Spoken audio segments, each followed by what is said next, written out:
যে আমাদের বাচ্চারা যেন এখানেই থাকতে পারে, এখানে ভালো কিছু করতে পারে, সেটা তো সবাই চাবে। এখন কোটার জন্য তো সেটা সম্ভব হচ্ছে না, যেতে পারছি না, কারণ ডিরেক্ট ট্রেনে বন্ধনে টিকিট কাটা ছিল, ট্রেনটা বন্ধ আছে আপাতত। বাংলাদেশের সরকারকে কি বলবো, উনি তো নিজে যা বলে তাই করে, উনি তো কাউকে কোনো কথা শুনে না। তো সরকার তো এখন ওদের নিজেদের সেফটি নিয়ে ব্যস্ত, তো আমাদের সেফটি দিবে কে? কিছুক্ষণ আগে 2টা কাউন্টারতে করে আসলাম, তো কোনো গাড়ি যাবে না। সরকার এটা ভালো করতেছে না, শেখ হাসিনা সরকার এটা জুলুম অত্যাচার করতেছে। এটা ছাত্রদের দাবি যৌক্তিক, এটা আসলে আমাদের সরকার ছাত্রদের উপর জুলুম করতেছে।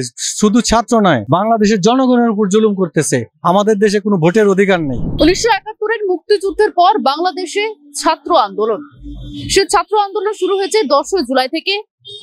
খবর সূত্রে জানা যাচ্ছে 105 জনের এখনো পর্যন্ত মৃত্যু হয়েছে, এবং সেই মৃত্যুর ঘটনা তো রয়েছে একদিকে, অন্যদিকে বাংলাদেশ থেকে আগত যে সকল পর্যটকরা ভারতে এসেছেন চিকিৎসার ক্ষেত্রে, কেউ আবার ভ্রমণে, কেউ আবার পড়াশোনার ক্ষেত্রে, কিন্তু তারা বর্তমানে বাংলাদেশের যে সমস্যা, সেই সমস্যার জন্য নিজের দেশ অর্থাৎ বাংলাদেশে যেতে পারছেন না।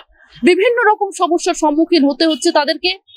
পরিবহন ব্যবস্থার জন্য তারা কিন্তু জর্জরিত রয়েছেন।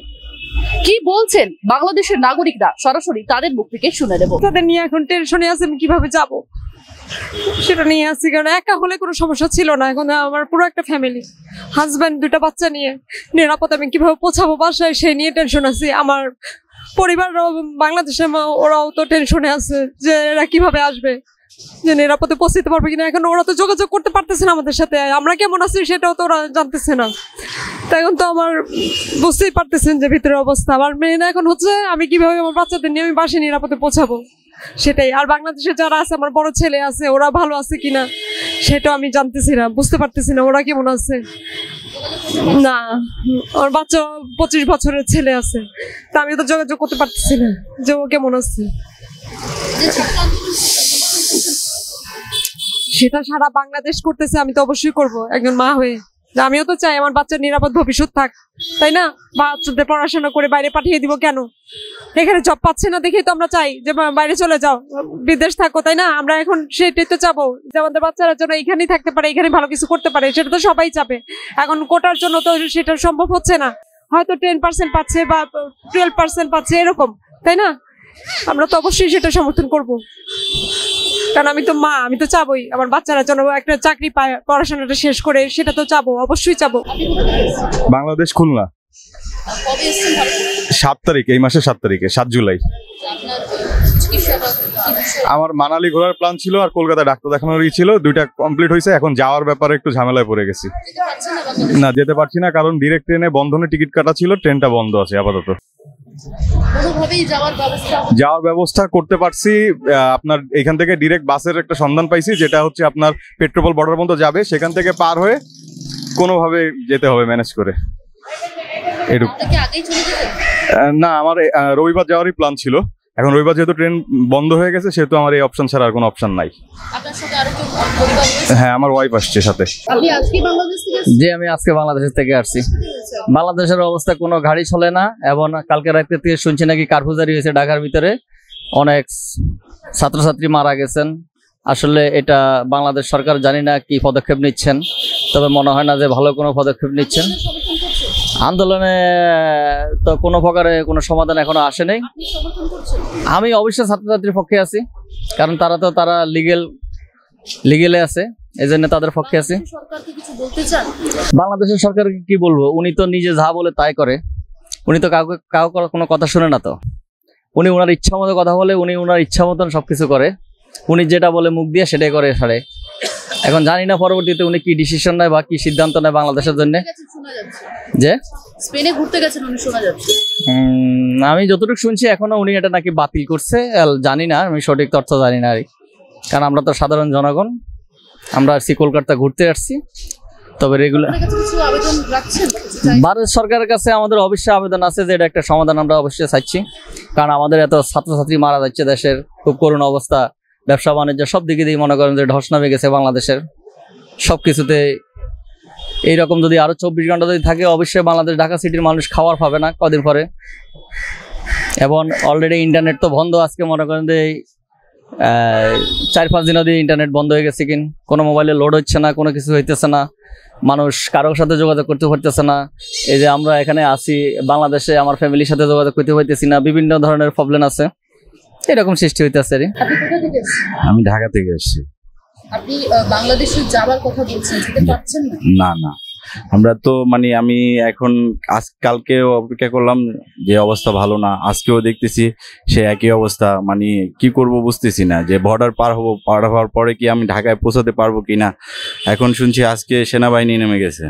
হ্যাঁ, সেনাবাহিনী কি নিয়ন্ত্রণ করতে পারবে কিনা সেটাও তো জানি না, কারণ আমাদের সেফটি দিবে কে? সরকার তো এখন মানে ওদের নিজেদের সেফটি নিয়ে ব্যস্ত, তো আমাদের সেফটি দিবে কে? এটাই তো বুঝতেছি না আমরা। ট্রেন থেকে শুরু করে বাতিল হয়ে যাচ্ছে সবকিছু, কিভাবে যাবেন? এটাই তো, এই ডিসিশনই তো নিতে পারতেছি না, এর জন্যই তো 2 দিন ওয়েট করতেছি, আজকে ওয়েট করতেছি। দেখি আজকে যদি না হয় তাহলে মানে জীবনের রিস্ক নিয়ে যেতে হবে, কারণ এখানে তো আরো থাকা সম্ভব না, অনেক দিন হয়ে গেছে এখানে আছে, বুঝছেন না? আমি 4-5 দিন হয়ে গেছে আসছি। আপনি কি বাংলাদেশ থেকে আসছেন? জি, আমি বাংলাদেশ থেকে আসছি। 3 তারিখ আসছি, আমি লাদাখ ট্যুরের উদ্দেশ্যে আসছি। ওখান থেকে শেষ করে এখন 3 দিন ধরে এখানে আটকে আছে। যেতে পারছেন না? না, কি সমস্যা? তো বাংলাদেশে তো সবাই জানে পরিস্থিতি, নেটওয়ার্ক নাই। এখন ওখান থেকে না, টিকিটও পাচ্ছি না। এখানে থাকবো, ট্রানজাকশন হচ্ছে না, নেটওয়ার্ক বন্ধ, এখানে আটকে আছে আর কি। অনেক খারাপ পরিস্থিতি আমাদের বাংলাদেশিদের।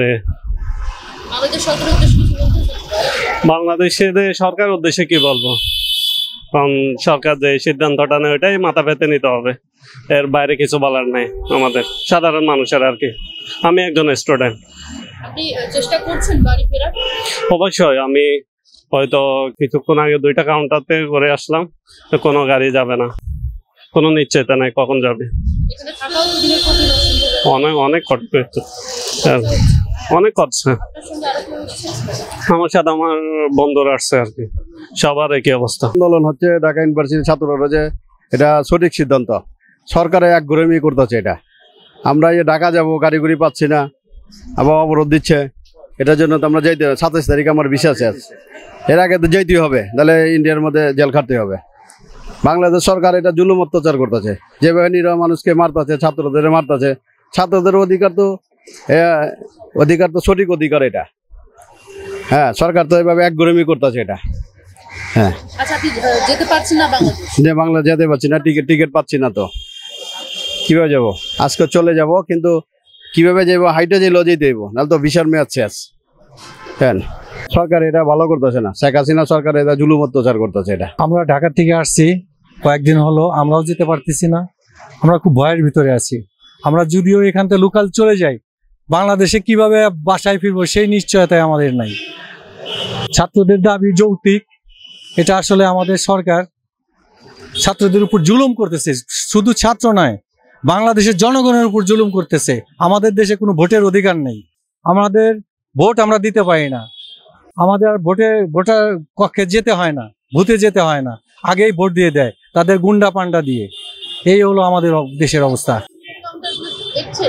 টিকিট কাউন্টার ওরা বলে যে কিছু আছে যে যাবে না, আবার কিছু বলে যাবে, কিন্তু আমরা তো দেখতেছি কারফিউ জারি করছে, ওখানে কিভাবে যাবে? গাড়ি তো যাইতে পারবে না। হ্যাঁ, কোনো 2 দিন 3 দিন হলো যোগাযোগ করতে পারতেছি না, কোনো টেলিফোন যাচ্ছে না, ইন্টারনেট নাই, কোনো কিছুই নাই, পুরা অন্ধকারের ভিতরে আছে। আমাদের ফ্যামিলি ওখানে কিভাবে আছে আমরা জানি না।